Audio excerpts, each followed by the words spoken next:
Dans le domaine proprement scientifique, c'est également déjà sous l'Ancien Empire, en tout cas sous Djoser, en 2778 déjà, tous les éléments technologiques de la civilisation égyptienne étaient en place. Qu'il s'agisse de la médecine, qu'il s'agisse de la mathématique, la géométrie, comme l'algèbre ou la trigonométrie, qu'il s'agisse de la mécanique ou de l'architecture, tous les éléments technologiques de la civilisation égyptienne étaient déjà en place sous la troisième dynastie. Je vous montrerai tout à l'heure le pharaon de cette époque, qui a justement un type africain affirmé, et c'est sous ce pharaon que vivait le grand savant polyvalent que les Grecs avaient divinisé et qui s'appelle Imhotep. Et on pense que Imhotep était à l'origine de la plupart des inventions du temps de Djoser. C'est de cette époque également que date la pierre de taille, l'architecture en pierre de taille. Concernant les mathématiques égyptiennes, il faut dire que la géométrie égyptienne était une géométrie rigoureuse, aussi par opposition à la géométrie mésopotamienne. Nous avons un papyrus qui est très connu, qui est le papyrus Ring, qui le scribe a recopié des textes plus anciens remontant justement à l'Ancien Empire, comme il l'a dit lui-même. Nous avons également le papyrus de Moscou, où il y a des exercices mathématiques d'un très haut niveau qui donnent une idée précisément des connaissances mathématiques que les Égyptiens avaient assimilées et qu'ils vont ensuite transmettre aux Grecs, lesquels Grecs seront Pythagore, d'abord Thalès de Milet, Pythagore, Platon lui-même, Eudoque et bien d'autres, et surtout Archimède. Nous verrons tout à l'heure les problèmes qui sont traités dans le papyrus Ring. Donc je ne vous en parlerai pas deux fois, mais si nous prenons le papyrus de Moscou, il y a deux types de problèmes qui sont traités et qui donnent une idée du niveau d'abstraction mathématique atteint par l'Égyptien, parce qu'on a l'habitude de dire que la mathématique égyptienne était une mathématique empirique et que seule la Grèce a fait la théorie, C'est absolument inexact et vous ne trouverez jamais une telle affirmation sous la plume précisément d'un savant grec d'époque, encore moins sous la plume de ces savants-là même qui étaient allés s'initier en Égypte. Vous ne le trouvez pas chez Pythagore, puisque nous n'avons pas une seule ligne de Pythagore, rien du tout. Vous ne le trouverez pas chez Thalès. Thalès n'a pas écrit une seule ligne sur les mathématiques.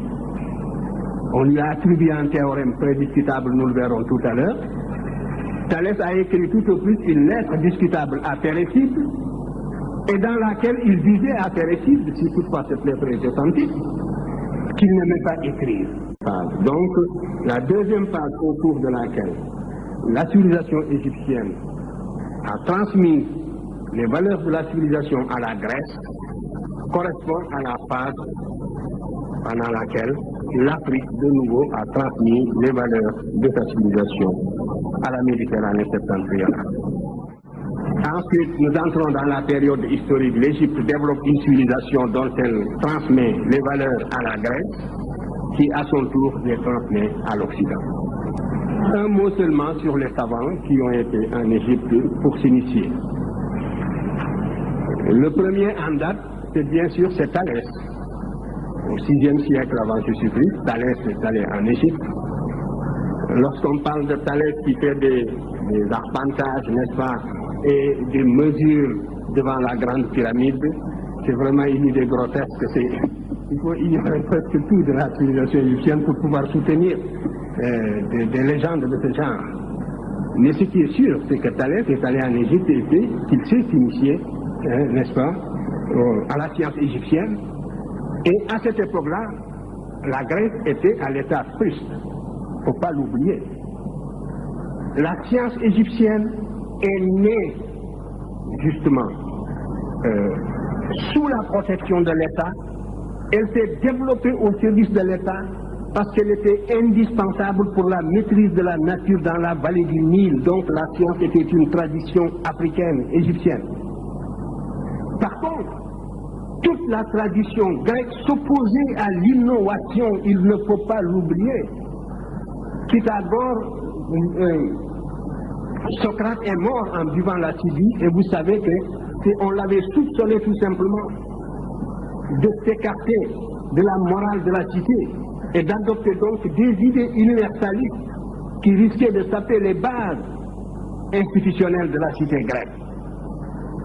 La Grèce, même celle de Platon, n'a jamais dépassé le cadre d'une cité.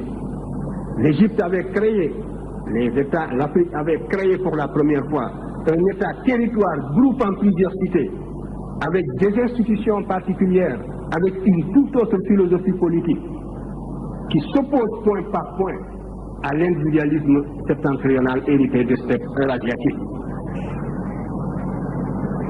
Donc, c'est Thalès qui va d'abord en Égypte, qui s'instruit de la mathématique égyptienne et qui a introduit la géométrie en Grèce. Mais la science était une nouveauté en Grèce qui n'était pas acceptée, qui par conséquent devait conquérir le droit de citer par la force. Tout le potentiel laïque et rationnel de la société grecque se trouvait chez la plèbe. Et c'est avec la montée des plèbes que la société grecque s'est laïcisée dans les conditions que l'on sait et sur lesquelles je ne peux pas m'étendre. Mais tout ceci pour dire donc qu'il y avait antinomie entre structure sociale grecque traditionnelle et science ou philosophie. Par contre, la science et la philosophie, c'est en Égypte qu'elle fleurissait, et en particulier la science. Et c'est en Égypte qu'il fallait aller la chercher. C'est la raison pour laquelle, donc, Thalès y est allé. Il a introduit la géométrie en Grèce à son retour. C'est ce que nous enseignent tous ses biographes. Et quand Pythagore est allé s'instruire auprès de Thalès, Thalès lui a enseigné tout ce qu'il avait appris en Égypte. Et lui a conseillé d'aller à son tour en Égypte. Pythagore était fait recommander du tyran de Samos à l'époque, et il est venu, c'était sous Amasis, le pharaon d'Égypte, qu'il a envoyé à Thèbes, à Héliopolis d'abord, et les prêtres d'Héliopolis lui ont dit qu'ils ne sont pas versés dans les sciences, il faut aller à Memphis. Il va à Memphis, les prêtres de Memphis le renvoient à Thèbes. Vous voyez, l'Égyptien n'était pas chaud pour divulguer la science. Il y avait plusieurs niveaux d'initiation. Et malheureusement, vous voyez, une civilisation qui se perd, n'est-ce pas, recèle, si vous voulez, les éléments fossoyeurs même, ses propres éléments fossoyeurs, mais on ne s'en rend pas compte. Et cet esprit initiatique a perdu l'Égypte parce que l'Égypte était une civilisation élitiste. Alors Pythagore va à Thèbes pour se faire initier, et là-bas aussi, on ne le reçoit pas, on le renvoie. On lui fait faire des travaux rébarbatifs qui ne servent à rien, de creuser des trous, voilà. Et puis après, on lui dit de remplir. Et il s'est prêté de bonne grâce à toutes ces brimades. Et finalement, les prêtres égyptiens l'ont pris en sympathie et ont décidé de l'initier. Voilà donc comment Pythagore a fini par vaincre la résistance égyptienne, et ils l'ont rasé. Donc il y a tout un rituel auquel il s'est soumis, et il a été initié. Et il est resté pendant 20 ans, 22 ans en Égypte. On ne reste pas dans un pays pendant 22 ans pour apprendre des recettes. Donc le théorème dit de Pythagore, l'Égyptien le connaissait, c'est un des problèmes, c'est le problème numéro 6 du papyrus de Moscou. Je n'ai pas le temps de m'étendre sur tout cela. Dans la duplication du carré, il fallait absolument aboutir également au théorème, justement, de Pythagore. Et les Égyptiens ont défini une longueur qui permet de construire un carré double et qui est égal à A racine de 2, le nombre irrationnel par excellence. Par conséquent, le double, la définition d'une longueur qui s'appelle le double Riemann et qui consiste précisément à réaliser la duplication du carré, cette seule définition d'une longueur dans la géométrie égyptienne, impliquant la connaissance à la fois du côté et multiplié par racine de 2 pour avoir précisément la diagonale qui donne le côté du carré double, montre à n'en pas douter que l'Égyptien connaissait ce théorème et qu'il le démontrait sans chiffres, effectivement, et tant d'autres choses.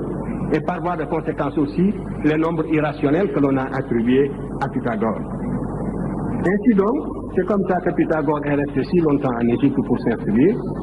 Et les Égyptiens ont souvent dit, que souvent Diodore l'a relaté, que les Grecs, une fois rentrés chez eux, s'attribuent toutes les sciences qu'ils ont apprises en Égypte. Ce n'était pas un secret.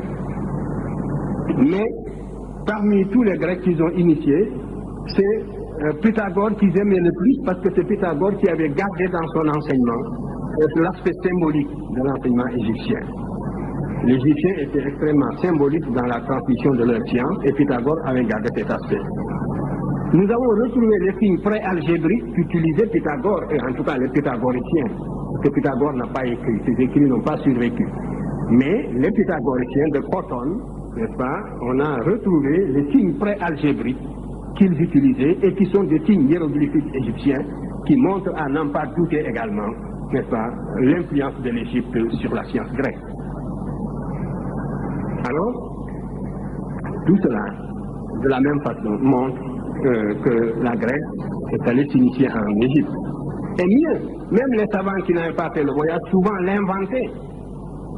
C'est dire aussi que les Grecs ne se mettaient pas sur le même plan que l'Égypte. Et même vaincue, l'Égypte restait l'institutrice de toutes les vieilles jeunes civilisations montantes de la Méditerranée septentrionale. Et les Latins, qui avaient moins de contact avec les Égyptiens, n'ont rien apporté aux sciences exactes. Voilà aussi une contre-preuve. Les Latins étaient de grands bâtisseurs, une certaine architecture qui ne faisait que reprendre les formules, la section d'or que l'Égypte avait déjà connue depuis 2778 et tant d'autres. Mais aux sciences exactes, les Latins n'ont rien apporté. À la morale et un peu à la philosophie avec Lucrèce. C'est vrai. Mais là aussi, nous retrouvons les éléments même de la philosophie héliopolitaine, mais sûrement repensés, assimilés, n'est-ce pas, et rendus dans l'esprit grec. Ça, c'est un véritable apport grec, c'est en fait que le matérialisme de l'Antiquité, de Leucippe, n'est-ce pas, à Démocrite, n'est-ce pas, et jusqu'à Lucrèce, c'est en fait. Mais si vous prenez les sciences exactes, les Latins n'ont pratiquement rien apporté. On n'a plus le temps de commenter. Alors cette balance quand même, qui montre, si vous observez, s'il y a des mécaniciens dans cette salle, des mathématiciens, spécialistes en mécanique, vous devez voir que rien que cette balance, cette image, suppose la connaissance de toute la théorie d'Archimède sur les leviers. Vous voyez, c'est une balance, donc c'est un levier à bras égaux. Et ici, vous avez des curseurs gradués. Et vous voyez, le peseur, il a un fil à plomb, dont il vérifie la verticalité. Et il est en train de simuler la pesée en déplaçant ces curseurs qui ont des poids variés. Et alors, en les plaçant vers l'extrémité, il modifie le centre de gravité et il transforme le levier à bras égaux en levier à bras inégal. Vous voyez? Donc, à bras inégaux, et par conséquent, il transforme le levier en bascule. Ceci suppose tout ce que nous pouvons imaginer, ceci suppose la maîtrise de toute la théorie du levier, que l'on a voulu également aussi attribuer, n'est-ce pas, à Archimède, et nous sommes à 1400, c'est-à-dire 1100 ans avant la naissance d'Archimède. Passez encore au suivant. Ici, vous avez le fameux levier à bras inégaux qui était appliqué même dans la technologie égyptienne pour puiser de l'eau. Archimède disait que s'il avait ce point d'appui, il soulèverait la terre. Il voulait parler de l'utilisation du levier à bras inégaux. Plus celui-ci est long, plus celui-ci est court, vous pouvez lever les charges les plus étonnantes. C'est tout, et vous le voyez appliqué ici. Alors, justement, l'autre, c'est même une charge qui bascule tout seul. Passez au suivant. Alors ici, vous avez donc les problèmes du papyrus ring. cette figure n'est pas tracée par un moderne, c'est la figure du scribe d'il y a 4000 ans. Et il donne un triangle dont la hauteur est 13 et la base 4, et il demande de calculer la surface. Et il trouve le résultat. Ça, c'est aussi de la géométrie élémentaire. Ici, il donne un front de cône. Vous voyez ici le front de cône. C'est un pilier, précisément. Et on donne également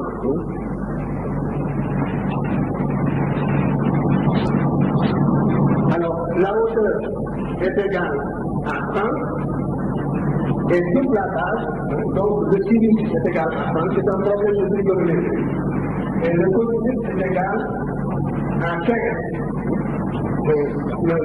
C'est le double du cosinus que les Égyptiens donnaient. Après, ils divisaient par 2 pour retrouver les conditions du cercle trigonométrique, sauf que le rayon n'était pas égal à l'unité. Et donc, ça revenait à dire qu'en termes de temps de panne, de combien de mètres.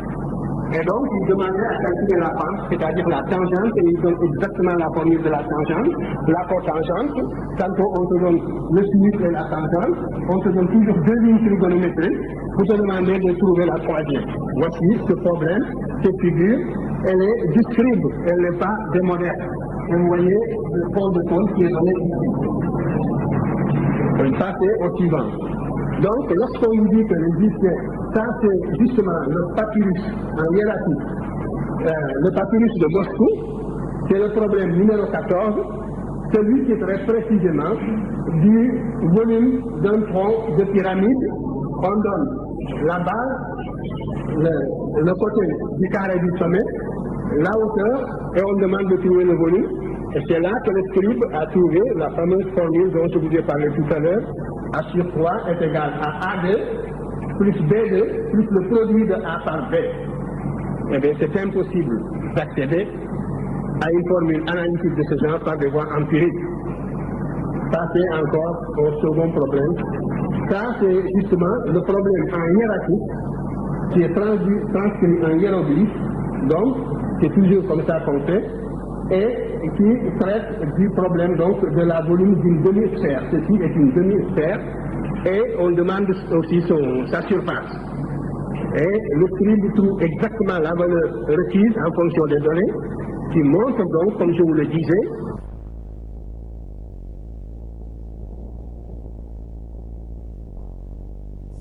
supercherie, parce que Archimède ne pouvait pas ignorer cette donnée mathématique des Égyptiens. Mais comme l'a dit Diodore, tous les Grecs, une fois rentrés chez eux, s'appropriaient les inventions des Égyptiens. Et ça, c'est la théorie d'une surface courbe. C'est la première formule exacte de la surface de la sphère donnée par le problème numéro 10 du papyrus de Moscou.